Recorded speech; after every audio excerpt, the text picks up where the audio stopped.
And I want to thank you, Dr. Simmons and Dr. Boyd, or Dr. Kev, as it is, for being on the podcast today.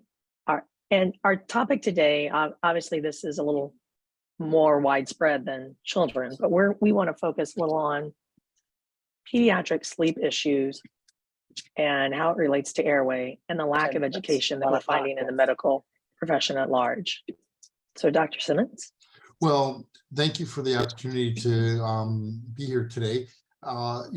We have an annual conference, the Sleep Education Consortium, which is trying to address the deficit in healthcare education. Most physicians and dentists have almost no education on sleep. On the 4 years of medical school, only 2 to 4 hours are spent teaching medical students anything on sleep physiology or sleep pathology, and yet we spend a third of our life sleeping. So there's a big deficit, and we now know that sleep disorders have a significant impact on other healthcare issues. Diabetes, hypertension, stroke, Alzheimer's, just so many things. And so the consortium functions as a way of bringing all this information and packaging it so that a healthcare provider that never really received any education can get up to speed and learn pretty quickly how important sleep is, and give them an approach to where they can then implement it into their practice. So today, Dr. Kevin Boyd is joining us from his vacation with his family skiing, and we're fortunate to have him. So we want to be respectful of his time. But I'm a neurologist. I deal with kids and adults. But a lot of these issues with adults, it doesn't start in their adulthood. It's not like someone has sleep apnea that's diagnosed when the person is 30 or 40. It didn't start when they were 30 or 40. We can now trace it back to, it started actually when they were born. A lot of the individuals just have deficiencies of the craniofacial anatomy. And we're now becoming more sensitive to what those craniofacial deficiencies are. And there are things that can be done to intervene at an early age to open up the airway. And a lot of what's been done within orthodontics and in dentistry has really, up till now, has been really wrong, because we didn't understand what was going on. But there's a trend to try to now improve things. And so I included Dr. Boyd into our Sleep Education Consortium faculty a couple of years ago because of what he's really recognized and where his role comes in terms of teaching dentists and other healthcare professionals, myofunctional therapists, how to identify early on the deficiencies and what can be done. He teaches things that can be done to open up the airway. So Kevin, thanks for joining us on your vacation. I'm going to pass over to you to talk for a minute. Thank you, Jerry, and thanks for being patient with me. I think you said it all, is assessing risk. Risk for what? Well, comorbidities with malocclusion. Well, what is malocclusion? That's the term that our dental profession uses to describe jaws and teeth that don't line up correctly, and at some point you'll need braces. Well, that's like an ophthalmologist saying, boy, if you recognize the early signs of nearsightedness in a 4-year-old, boy, you can say, hey, let's be prepared to fix it when they're driving a car, which is ridiculous. When you see the signs of malocclusion in a 3-year-old, that jaws and teeth don't line up correctly, it never self-corrects. Hear that again, please. It never self-corrects. And it will always worsen. And it will usually be or become comorbidities with sleep and breathing disorder. You can take that to the bank. It's true.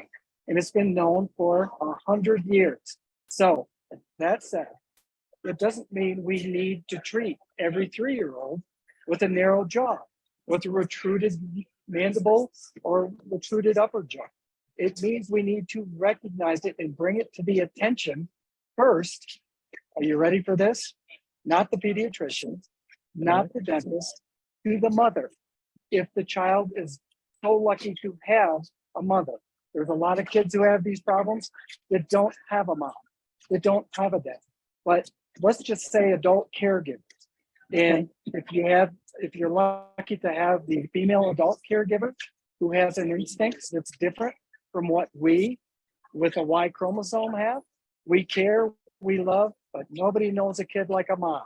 And so many times when mothers bring their kids to me with sleep and breathing disorders, malocclusion comorbidity, and I say these things are related, the most common response is, I thought so.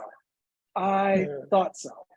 And I tell you, if that's one thing that everybody can take away from the SEC conference, we must get to adult caregivers, especially the moms, about the fact that if their child's jaw isn't right for feeding, isn't right for swallowing, isn't right for breathing through the nose while they're awake and asleep habitually from birth, we got a problem. Houston, where we will be, we have a problem. I just made that up. It's pretty good. Okay, well that's all I got. That's all I got. I cannot wait until April. Well, great. So, so you sort of look at this conference as being a way to fill some of the void that exists in our healthcare education. Yep. And if moms get it, believe me, you get a pissed off mom. Sorry to use the vernacular, but angry moms get stuff done. And the rest of our healthcare provider colleagues, they'll get it, even if for fear of losing market share. They're going to get it if moms demand it. So talk a little bit about the hands-on portion. I know last time we did the conference, you were part of the faculty that also was in the breakout sessions where we're teaching people how to do the exams. Real quickly, you look at a face. A face is the front of the airway. And there are certain components that I will discuss. This isn't a technique course, but there's going to be a lot of healthcare providers there that don't treat kids, but they treat former kids. They're called adults. And there could be genetic predisposition to the problems that you're trying to solve in the adults. So you might be the first healthcare provider to make them aware that their grandkid, great-grandkid, niece or nephew, son or daughter might be being set up for future problems. So what do? Well, just look at the kid. Is their mouth open all the time? How often should you breathe through your mouth? As often as you eat with your nose. Just tell them that. If their mouth breathing looks apart, you got a problem. But more specifically, I think during the conference, I think you go over certain measurements that should be taken, how to make some of those measurements. Yes. Well, one of them is called the Bogue Index. T.A. Bogue was a physician dentist in the late 19th, early 20th century who limited his dental practice. He didn't even practice medicine. His dental practice to kids under 6 years old who had malocclusion and sleep and breathing problems. He said, we need to spread the deciduous arch, that's the language they used back then, for the purpose not of correcting irregularities of the teeth, but to give them nasal respiratory advantage. And there's all kinds of articles, like in the New England Journal of Medicine before it was called that, in 1910, in the Boston Journal of Surgery and Medicine, E.A. Bogue talked about nasal respiratory advantage from dentofacial orthopedic, or, they didn't call it that either. They just called it deciduous maxillary expansion. So I'm bringing this back. It fell out of favor in World War II. We don't know why. It's coming back with a vengeance. You don't have to treat these kids. You need to know how to assess their risk. You don't have to be a dentist to measure the width of their upper second baby molars prior to age 6. It should be 24 millimeters plus their age. That's So, an index. okay, but now, so what? We go when we identify these problems on 3 and 4 years old, 4-year-olds. Can we do anything? Can you do anything about those? You can make the parents aware. And No, you but can besides guide that, them are there any interventions that can, I basically want to talk about what you do professionally in terms of your population that you're treating. Yes, there are all kinds of things out there. There are, first of all, myofunctional therapy, nursing and weaning. Even before a kid's born, there's things you can do. It's called pregnancy wellness, not just, pregnancy vitamins and not just yoga, but better sleep for moms, better breathing for moms. Right, but when do you typically intervene orthodontically? I want 20 teeth. That's about 2.5 to 3 years old. That's in JAMA 1922, that 30 months of age is the ideal time to begin spreading the deciduous arch. But there are obstacles to that. And one of the greatest obstacles is that most orthodontists do not want to treat. They don't even want to look at kids till 7 years old, and much less treat them until after 10. It doesn't mean they're all not doing that, but that's the majority, because their curriculum says, we don't really teach behavior guidance of little kids being fearful in a dental setting, because we don't treat them at that age. That's what the implication is. Pediatric dentists, we have to demonstrate huge competence in managing anxiety in children and parents that are associated with receiving treatments in a novel healthcare setting like a dental office. We know how to do that. Listen, kids are hardwired to want to please their parents and their adult caregivers, especially the moms. If the parents get it, the kids will do it. Best kept secret in orthodontics. So And there's lots why you is can it- do. Why is it 30 months? Is it because it's been long enough that it's solid enough? Or No, why not earlier? Two and a half. No, there's things you can do earlier, but that's when 20 teeth are in. Okay. Got it. Usually by 2.5 or 3 years old, kids have 20 teeth and you can fit an expander in there. But before that, you can do things like froggy mouth, mile munchie, infant trainers, healthy start, just myofunctional, just by talking to your child and preparing them for something that's going to be fun. That is a form of treatment. You help the parents understand this is in the best long and short-term health interest of their child. There's evidence now that suggests that children who have good self-control, which is associated with good sleep and breathing, before 11 years old, will live longer than kids who don't. Before 11 years old, validated metrics were taken on 1,037 babies born in 1973 in Dunedin, New Zealand, and have been followed since for over 50 years. I know that because my 1973 high school reunion is coming up, 50 years, and 1,000 of these kids, now adults, are being followed. And those that demonstrated good self-control before the age of 11, they manage wealth better. There's less criminal and addictive behaviors. They're more resistant to chronic disease, and they look 10 years younger. If you just Google Dunedin study self-control, you will find a myriad of information concerning this.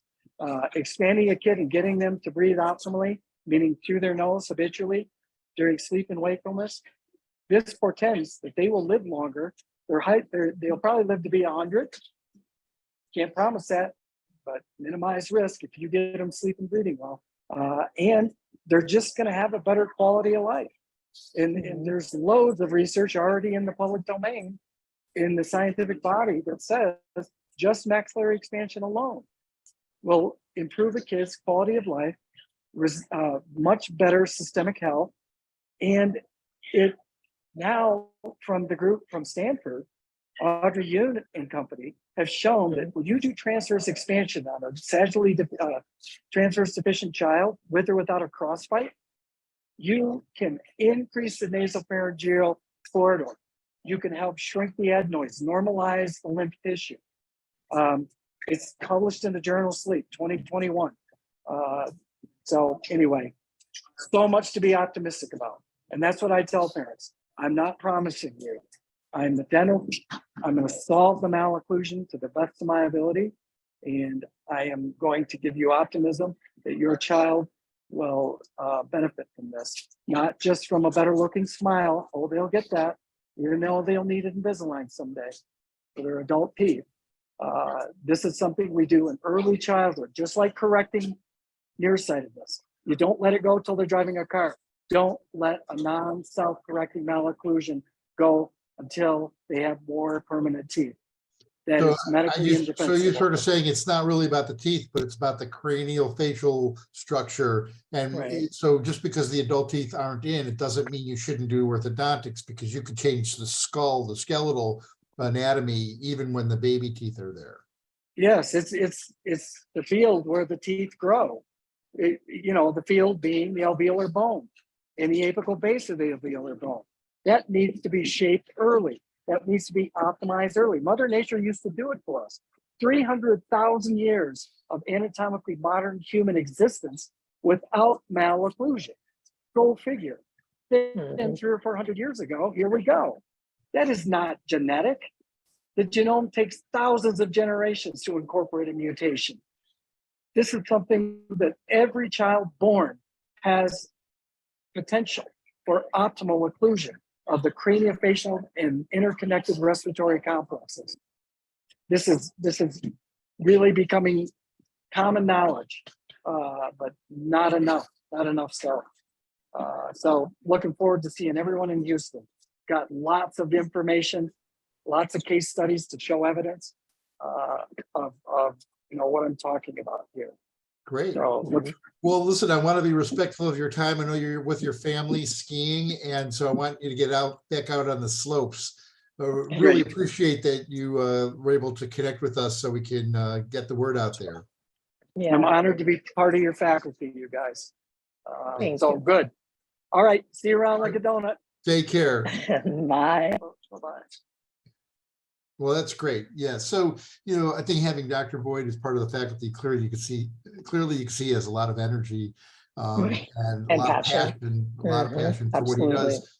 But he's leading the pack. I mean, he's really helping to expand the awareness of what can be done in the pediatric population.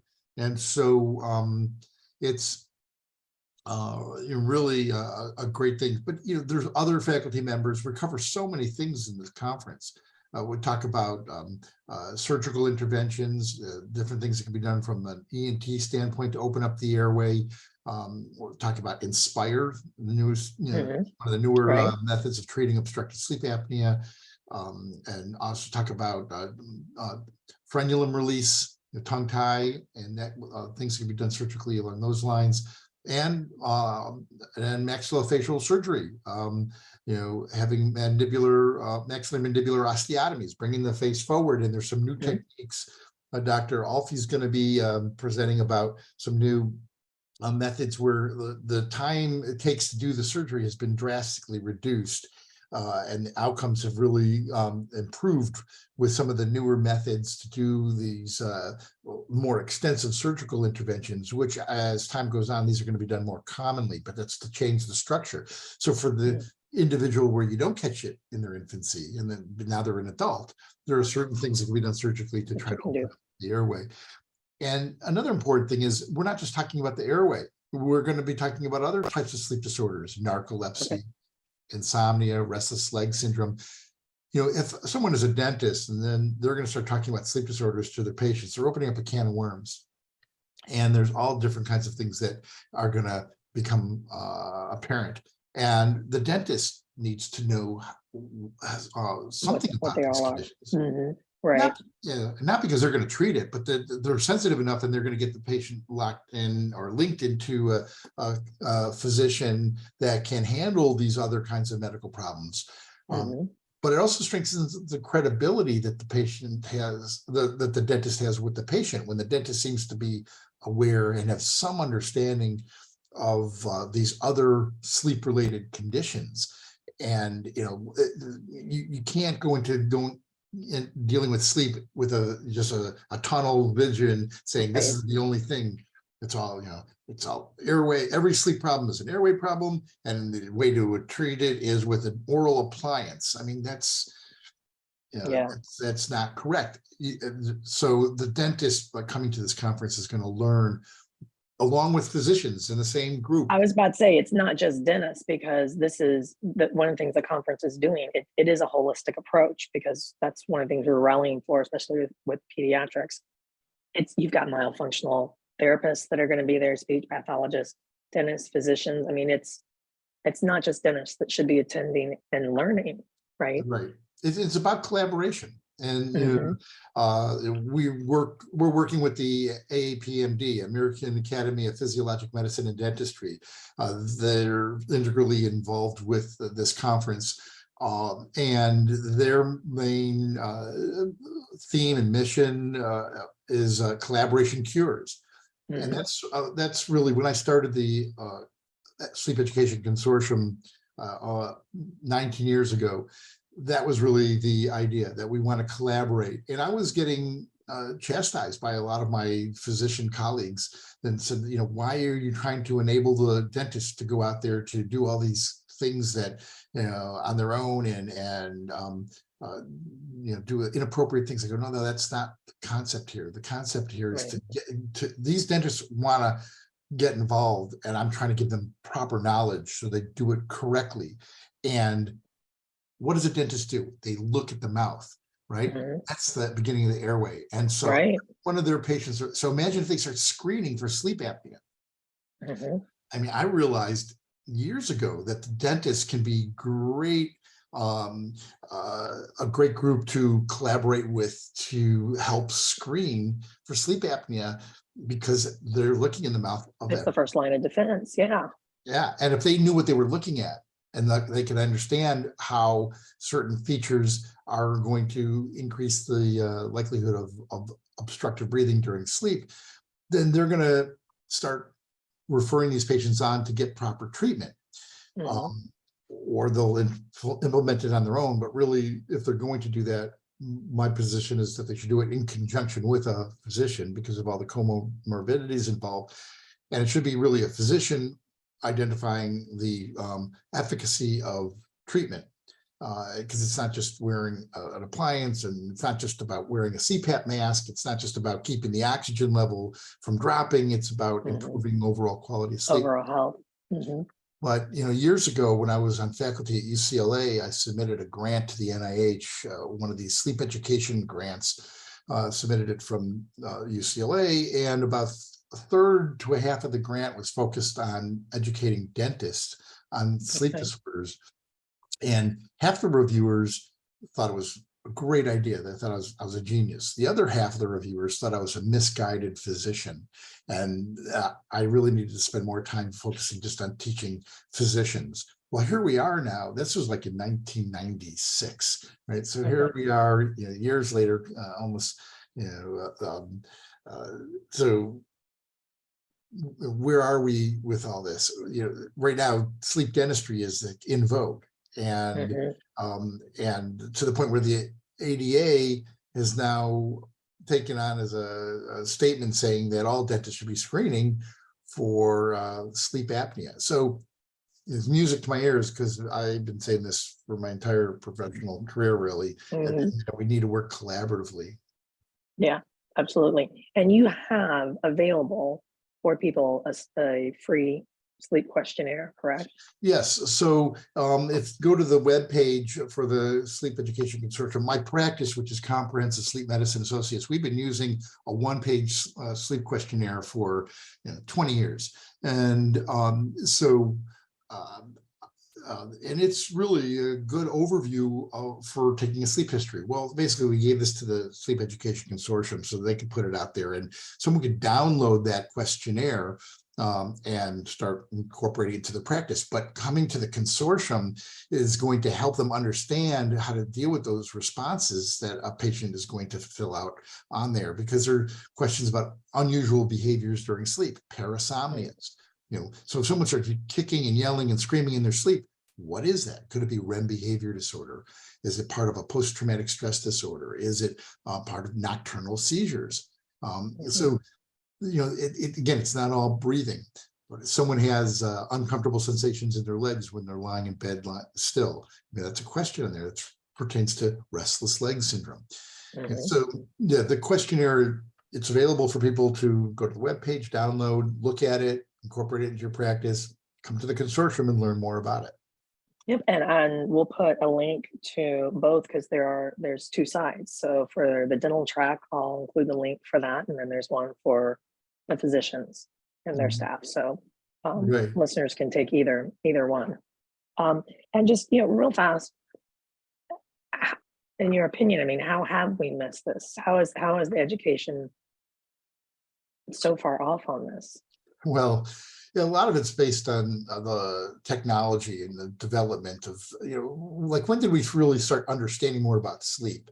And it's as our technology developed. So when we had like an EEG, when we started measuring brain waves, they started realizing that when you're asleep, your brain waves have certain characteristics that are different than when you're awake. And then looking at other physiologic aspects, and then REM sleep was recognized, and so basically in the 1960s is really when a lot of the basic physiology was being identified, and realizing that sleep is divided up into different stages. But then it's a matter of tying that in with respiration and then the identification of obstructive sleep apnea. And then, so once it was being identified, then what can you do about it? Well, then CPAP was developed, continuous positive airway pressure, which could make a drastic improvement in treating patients with obstructive sleep apnea. So, but we basically, we've been unable to really assess the sleeping process until, relatively speaking, more recently. Okay. And as our technology has developed, our understanding has developed, and now it's a matter of getting the education out there. And in a medical school environment, there's so much competition for educational real estate, if you will. There's only a certain amount of time, and there's everyone, all the faculty, they want to get their topic into the curriculum. And so, you've got Nobel Prize winners that are, people that are really passionate about their very narrow area, and they want to lecture on it. And it's hard to get things incorporated into the curriculum. And if you look at epidemiology and say, well, what are the most common problems? I mean, insomnia or excessive daytime sleepiness. I mean, those conditions affect about a third of our society will have some degree of excessive sleepiness or difficulties with their sleep. Right. And if you got a third of society, why isn't this taking up more time? Why isn't this given more time in our medical education? And that's because we don't necessarily develop the education curriculum based on the epidemiology. And so, but it needs to take more of that. Even nutrition. We talk about how there's such a lack of education on nutrition in medical schools, but yet everyone eats. And so, it's hard to change the curriculum. And until we change the educational curriculum, physicians aren't going to know. So if you have a patient that's all excited, they think they have a condition, they're learning about something, they watch a podcast, they go right to their physician and they try to get validation of this concept. And the physician, they don't know. Going to say, oh no, don't worry. Or that happens with dentists a lot of times. The dentist is going to take a course, be all excited about all the sleep stuff that they've learned, and they probably know more than at that point than a lot of physicians. So they're going to tell their patient, I think you have X, Y, and Z. And the patient's go to an ENT or a physician, and then they don't know. Right. And the physician's going to totally discredit what the dentist had just said to that patient. So it's a problem. And that's why I think for my, what can I do to contribute part of the solution? And that's by enhancing the education of the healthcare system, because now I was fortunate enough to do a fellowship. After I did my neurology training, I did a fellowship in sleep at Stanford University, top rated place, but this was back in 1991, where sleep was, when I was the first neurology resident that finished the program at Washington University, that went on to do a fellowship in sleep medicine. And I remember telling most of my colleagues, that I was going to go and this was actually 1990 when I finished my residency. When I told them I was going to do a fellowship in sleep, a lot of them looked at me like, sleep? What do you? Why?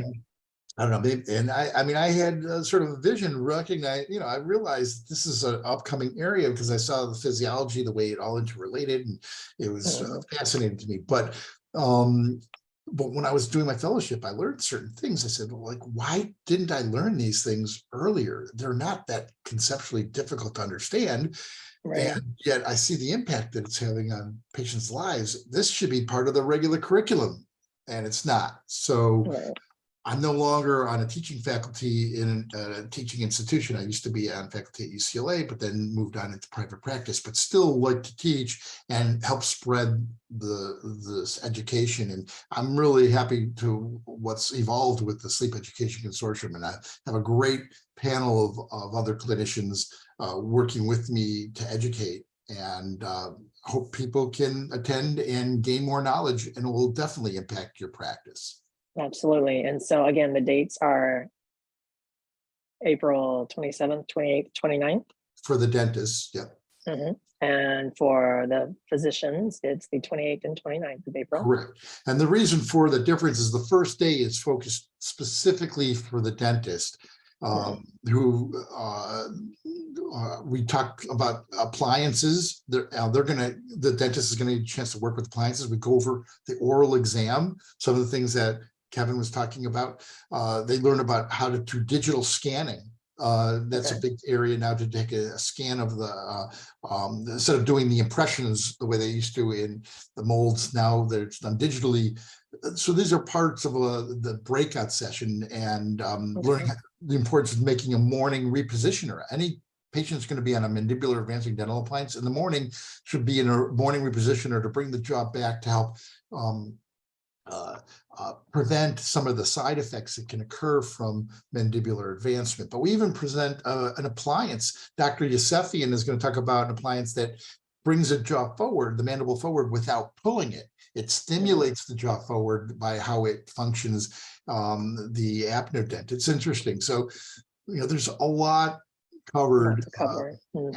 And even overlap of other conditions. Dr. Andrew Maxwell, he's a pediatric cardiologist in California that is really a thought leader in the relationship between POTS disorder, which is autonomic dysfunction, connective tissue disorder, Ehlers-Danlos, mast cell disorder, and how this interrelates with obstructive breathing and even narcolepsy. And there's these patients that have these chronic debilitating conditions, and they're so hard to treat. And he's really come up with ways of identifying and looking at the progression of this pathology. And I reached out to him a couple of years ago about participating in this conference because I was seeing these patients, and I was recognizes there's some interrelationship between these different conditions because I'm seeing it over and over again. And lo and behold, I came across his lecture, and it's like, oh, you've got to participate. And some of these patients I was getting from a Dr. Cheng Ron, who is also going to be giving a talk at a conference, because he sees a lot of patients with chronic illness that are being missed elsewhere. And he's going to be talking about actually using EEG, quantitative EEG, as a way of assessing for hypersomnolence and markers of sleep deficiencies that are not necessarily been put into standard practice today, but are good methods of identifying cerebral dysfunction that can occur from sleep disturbances. And we're also going to talk about a little bit overlap about sleep problems and leading to Alzheimer's, and also COVID-19 and the impact it's had on sleep. So these are some of the other topics that will be covered at the conference. And I know this conference is specific for clinicians, right? From both sides. But for parents, just as a takeaway that we could leave for them, how can a parent identify a potential sleep issue in their child so that they know to go see an airway physician or dentist? Well, does the child have difficulty falling asleep at the beginning of the night? Okay. And then once they're asleep, are they sleeping comfortably? Are they tossing, turning all night long? Are they mouth breathing? Are they frequently drooling on the pillow? Can they hear them grinding or clenching their teeth? Do they seem congested? Are they waking up repetitively during the night? Are they kicking the sheets off the bed? Are they hard to sleep with in the bed because of how much they're moving around? Are they difficult to wake up in the morning? And then once awake, are they calm and relaxed, or are they bouncing off the wall all day long? Is the child hyperactive? And then you put the child in a car, you strap them in the seatbelt and the car seat, then you drive, and boom, they're out. They're asleep. They're hyper, or they're out. One extreme or the other. Right. And then hyperactivity could be a way of overcoming the excessive sleepiness that they're carrying around. So there's a number of things that, so from a parent, you just want to basically see, if your child goes to bed easily, if it's easy to sort of standardize their schedule and they sleep through the night, and they wake up easily, and they seem to be sitting quietly during the day, and they're not mouth breathing, there's not a problem. Yeah. But otherwise, it's worth checking out. Yeah. Awesome. All right. So for all of our dental listeners, it's dentalsleepconference.com. And for everyone else, it is medicalsleepconference.com. And we'll put a link in the show notes. So, and I appreciate you and Dr. Boyd being on. Thank you. Great. Well, thank you for the opportunity. CAF is a great organization. It's in its infancy, and it really focusing in on children's airways and Children's Airway First Foundation, but also some of the aspects of identifying right at birth, and what kind of, I know that one of the missions is to try to implement some maybe future mandate where all neonates The universal screening are going to be screened properly for having deficiencies of their airway, which may be most apparent by difficulties with feeding, and issues with breastfeeding go hand in hand with these airway issues. Right. And, it's now starting to be recognized, and that'll be covered more at the conference as well. Awesome. All right. Well, thank you very much. Thank you, and have a nice day, and talk to you soon.